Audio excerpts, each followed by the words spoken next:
E a palavra que eu trouxe para você nesta noite já começa com uma perguntinha. Qual é o tamanho da sua fé? É isso mesmo, você que me ouve aqui nesse momento, você se considera uma pessoa de fé?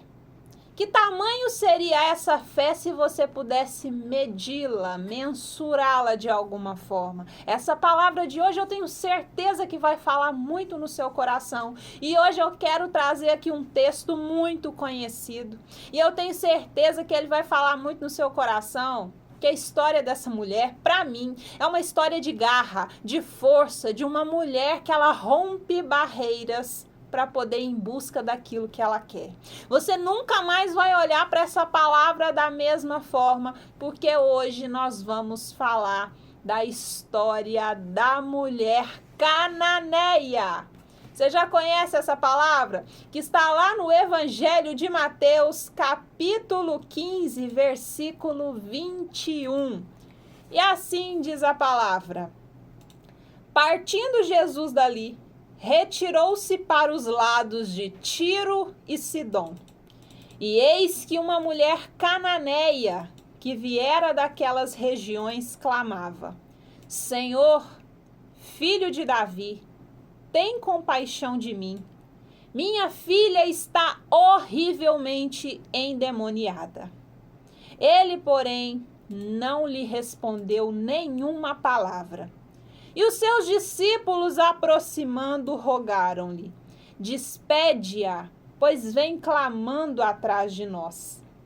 Mas Jesus respondeu: não fui enviado senão as ovelhas perdidas da casa de Israel.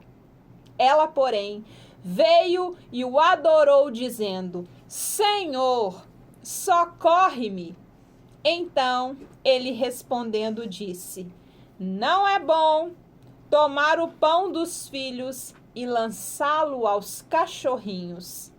Ela, contudo, replicou: sim, Senhor, porém os cachorrinhos comem das migalhas que caem da mesa dos seus donos. Então lhe disse Jesus: ó mulher, grande é a tua fé. Faça-se contigo como queres. E desde aquele momento, sua filha ficou curada. Poderoso Deus, Pai amado, Pai querido, usa-me neste momento como um canal de bênção. Que todo o meu ego, todo o meu orgulho, toda a minha vaidade, que caiam por terra em nome de Jesus. Que eu desapareça e que o Espírito Santo cresça, pois ele tem liberdade para trabalhar da forma que ele quiser. Me usa como um canal de bênção, Senhor. Fala com teu povo nesta noite. Assim eu espero. Em nome de Jesus. Povo de Deus, eu gosto muito dessa palavra. Por quê? Vem contar dessa mulher cananeia. O que representa esse nome mulher cananeia? Essa mulher era da região de Tiro e Sidom. A Bíblia, a palavra não retrata exatamente o que Jesus estava fazendo ali com seus discípulos. Mas como bem sabemos, Jesus, ele não dava um passo, ele não fazia nada se ele não tivesse um propósito com aquilo. E se a gente for pensar até mesmo em questão de mapa, geografia, aquela região em que Jesus estava, era muito improvável que ele estivesse por ali naquele momento, porque a região de Tiro e Sidom, para quem conhece aí de mapa, sabe que era uma região totalmente pagã. Aquela região já não fazia mais parte de Israel. Se a gente for olhar ali no mapa, perto ali do Mar Vermelho, nós temos a região da Judéia, da Samaria, da Galileia, e mais acima estava a região de Tiro e Sidom, que não fazia mais parte de Israel. E é por isso que ele fala para a mulher ali: eu não vim senão para os da casa de Israel. O que ele está dizendo para aquela mulher? Você não faz parte, você não é merecedora, porque o lugar de onde aquela mulher vinha era um lugar pagão. onde o povo adorava outros deuses. Aquele povo estava em pecado constante, então eles não eram merecedores da graça de Deus, da misericórdia de Deus. Então, no momento em que aquela mulher chega pedindo socorro, a primeira coisa que ela recebe é repúdio. Repúdio tanto de Jesus quanto dos seus discípulos. E eu falo para vocês que essa mulher, ela é um exemplo. Mesmo ela sendo uma mulher pagã, uma mulher que adorava outros deuses, ela não tinha conhecimento, né, de Torá, ela não tinha conhecimento de escrituras, era uma mulher que adorava qualquer deus. De onde ela vinha, ela acreditava em vários deuses. Mas no momento em que ela sabe que Jesus, filho de Davi, tanto que ela chama ele pelo nome, Jesus, filho de Davi, tem misericórdia de mim. Eu já fico pensando na trajetória dessa mulher, o desespero que ela vai até Jesus, porque essa mulher, ela já começa a mostrar a força que ela tem, a fé que ela tem antes mesmo de chegar até Jesus, e eu vou te mostrar o porquê. Acompanhe comigo o raciocínio. A palavra diz que essa mulher vai buscar ajuda para sua filha que estava endemoniada. Eu falo isso para vocês enquanto psicóloga. Quando nós temos clientes que estão em surto psicótico, a pessoa fica totalmente descontrolada. Muitas vezes é necessário até contenção, camisa de força para segurar uma pessoa, porque quando ela está em crise, em surto, essa pessoa fica agressiva. Muitas vezes ela agride as pessoas que estão próximas a ela, ela se torna praticamente incontrolável. Eu fico imaginando essa mulher com a filha dela, uma filha endemoniada. Em que estado essa filha não estava? E essa mulher, para buscar socorro pela filha, ela tem que deixá-la. A palavra já começa falando com a gente a partir daí, presta atenção. É aquela hora que você está passando por um problema, por uma luta muito grande e que você precisa desprender do problema para ir buscar a solução. Muitas pessoas que estão aqui me ouvindo neste momento estão em busca de solução para o problema, mas não quer o quê? Largar esse problema, caminha com ele para cima e para baixo, e é por isso que muitas vezes que você não vê solução, porque você não desprende, não desapega. Tem hora que eu preciso até afastar um pouquinho do problema para que eu consiga vir alguma possibilidade de solução. E é exatamente o que a mulher cananeia faz. Ela se afasta do problema. Ou seja, provavelmente ela ou deixou essa filha em casa trancada, sem saber em que condições ela encontraria essa filha quando voltasse, mas nesse momento a palavra já nos afirma que a fé dessa mulher era maior. Mesmo ela estando diante de um problema que parecia aos olhos dela muito grande, ela ainda pensa assim, aonde eu vou buscar socorro? O socorro é maior do que o meu desespero de deixar esse problema aqui. É você que está olhando para a sua situação e fala, se eu sair daqui, eu não sei o que vai ser, e o Senhor fala, confia, porque a sua fé tem que ser grande o suficiente para você deixar que eu assuma o controle dessa situação. Já tem gente tomando posse dessa palavra, eu creio. Pessoas que estão aqui com um problema que parece que vai consumi-las, problema que parece que vai te engolir, e o Senhor chega para falar, eu estou chegando para mudar esse contexto, mas desapega, desprende um pouquinho desse problema, para que eu possa chegar e trazer um pouquinho de refrigério também para sua vida. Então, ali naquele momento, a mulher cananeia, nós não sabemos porque o texto não retrata isso, nós não sabemos com quem ela deixou essa filha. Se foi em casa, se ela pediu a algum vizinho que cuidasse, mas ela simplesmente foi. E mais uma vez, essa palavra fala também da luta e da coragem dessa mulher. Porque naquela época, não era costume das mulheres irem buscar ajuda. Normalmente era o homem que vinha buscar ajuda para alguém da sua família.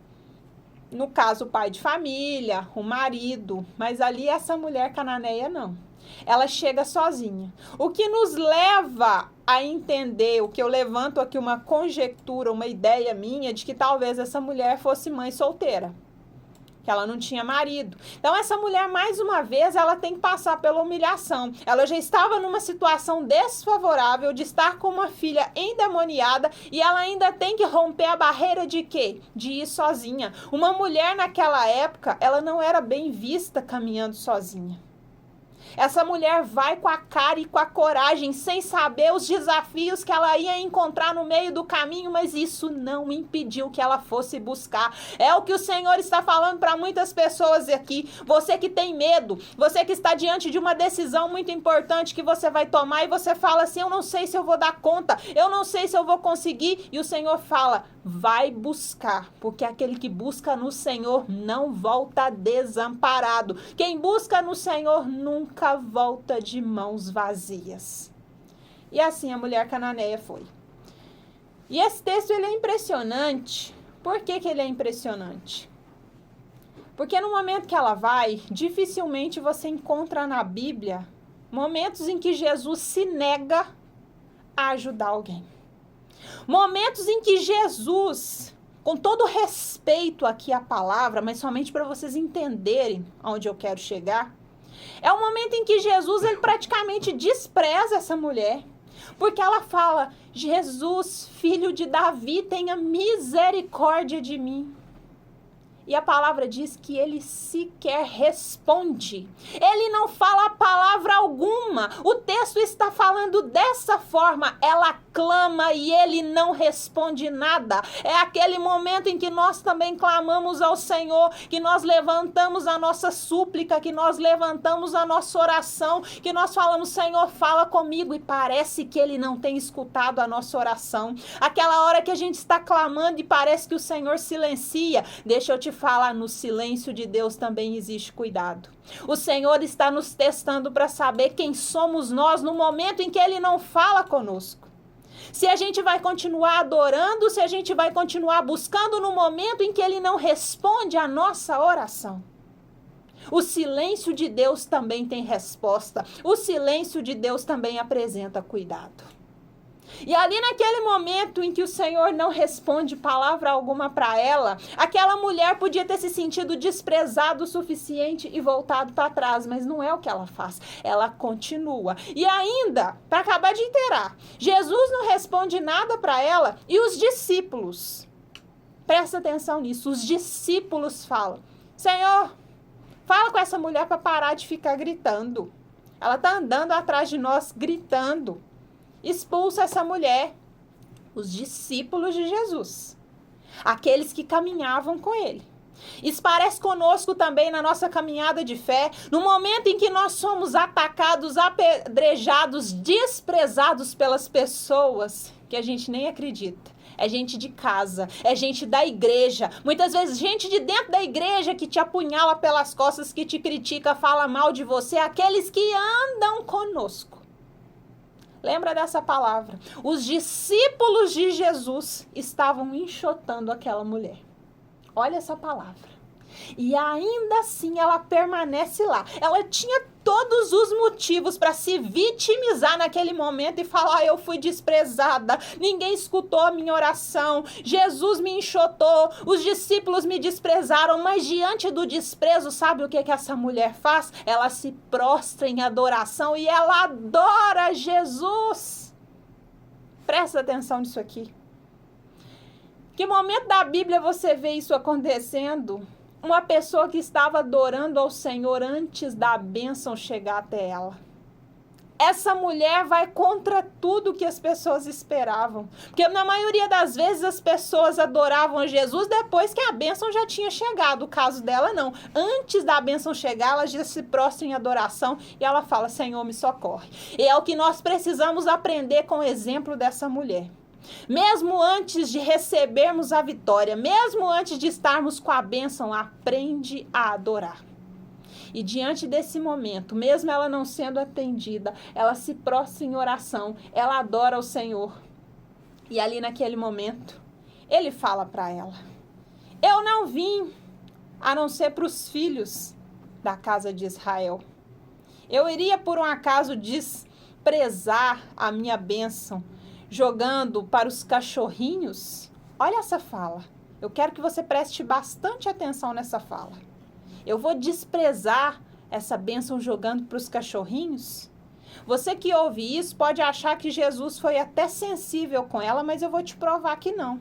Aqui, quando ele fala dessa forma, Quando ele se refere a cachorro, eu não sei se você sabe, mas naquela região ali de Israel, cachorro era um animal carniceiro. Não é esse animal de estimação que você está acostumado aí na sua casa a tratar cachorro como gente, não. Igual eu tenho cachorro em casa, fica só dentro de casa, ali pertinho da gente, não. Ali em Israel, cachorro era animal desprezível. Tanto é que se você for olhar para a palavra, se lembra no momento em que Lázaro estava cometido das feridas, quem é que lambia as feridas de Lázaro? Os cachorros. Momento em que Jezabel é morta, quem é que lambe os restos daquela mulher? Os cachorros. Então, cachorro era animal desprezível. Então, ali naquele momento, o Senhor mais uma vez despreza aquela mulher. Só que ela, nesse momento, ela usa de uma fala que é onde ela consegue fazer com que Jesus mude de ideia. E é o que eu preciso te contar nessa noite. Se você tiver fé o suficiente, se a intenção do seu coração for boa, você é capaz de mudar a intenção do Senhor. Você é capaz de mudar os planos de Deus a seu respeito. Então ela fala para ele. É uma mulher sábia. Ela não era conhecedora da palavra, mas ela era sábia. Ela fala, o Senhor tem razão. Só que lá na minha terra, por mais que na terra de vocês os cachorros são animais desprezíveis, mas de onde eu venho, é claro que eu estou falando isso aqui com as minhas palavras, somente para vocês entenderem.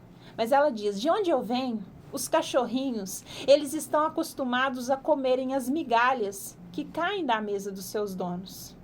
E quando esses animais comem essas migalhas que caem da mesa dos seus donos, eles ficam tão satisfeitos, eles ficam ali abanando o rabinho, eles se dão por satisfeitos com isso. Então eu quero te dizer aqui, nesse momento, Jesus, que se o Senhor me abençoar com essa migalhinha que cai para os cachorrinhos, eu vou sair daqui satisfeito. Isso para mim é o suficiente, eu não preciso de muito não. Essa mulher está dizendo para o Senhor assim, o pouco que o Senhor tiver para me oferecer, eu já saio daqui por satisfeita. Naquele momento, essa mulher, ela, como eu vou dizer essa palavra, só para vocês entenderem, ela quebra Jesus no meio, gente. Aquela hora ela deixa ele sem palavras. Você já viu em algum momento da Bíblia alguém conseguir deixar Jesus sem palavra? Foi exatamente o que a mulher cananeia conseguiu fazer. Ela deixou Jesus sem palavras. E ali naquele momento ele fala para ela, mulher, grande é a sua fé. Grande é a sua fé. Vai. E a partir dali, a palavra diz que a partir da fé daquela mulher, a filha dela ficou curada. Aquela mulher que foi buscar a migalha, ela foi curada. E é o que nós precisamos aprender aqui nesta noite também, a sermos buscadores. Mesmo que não tenhamos certeza de que forma isso vai acontecer, de que forma Deus vai trabalhar, de que forma vai ser o agir, mas simplesmente vai ser no sobrenatural. Então eu te convido aqui neste momento a entregar os seus caminhos ao Senhor. Continua buscando, mesmo que Ele tenha silenciado para você nos últimos tempos, mesmo que não tenha ficado claro o suficiente, saiba que o Senhor tem olhado para os seus esforços, Ele tem olhado para a sua luta e no silêncio dele também há cuidado. Mas para isso, não deixe de buscar. Entregue os seus caminhos ao Senhor, confia nele e todo o resto Ele fará. Amém?